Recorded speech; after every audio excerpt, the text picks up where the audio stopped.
जी आपको बताते चले मुल्क भर की तरह किला दीदार सिंह में भी 72वीं यौम आज़ादी और यौम यकजहती कश्मीर के सिलसिला में तकरीबात का अहतमाम किया गया।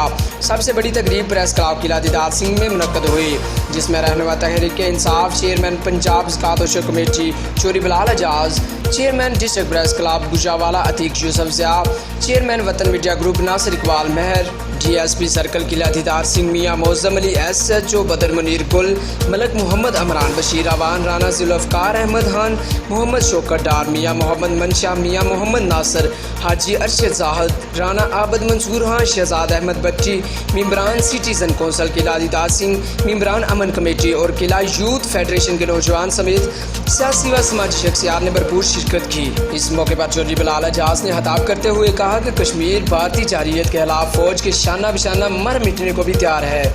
कश्मीरियों को भी आज़ादी का हक है। हमारे आबा व अजदाद ने बेशुमार कुर्बानियाँ देकर पाकिस्तान हासिल किया है।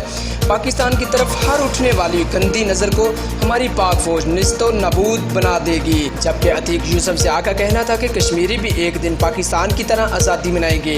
कश्मीरियों से आज़ादी का हक कोई नहीं छीन सकता। बादल ने जो जंग छेड़ दी है वो भारतीय साम्राज्य की तबाही की घंटी है। इस मौके पर परचम कुशाई, जश्न आज़ादी और प्रेस क्लब की सालगिरह के केक भी काटे गए और मुल्क के पाकिस्तान की सलामती और कश्मीरियों के लिए खुसूसी दुआएं भी की गई। बाद में प्रेस क्लब और किला यूथ फेडरेशन के ज़ेर तमाम रैली भी निकाली गई।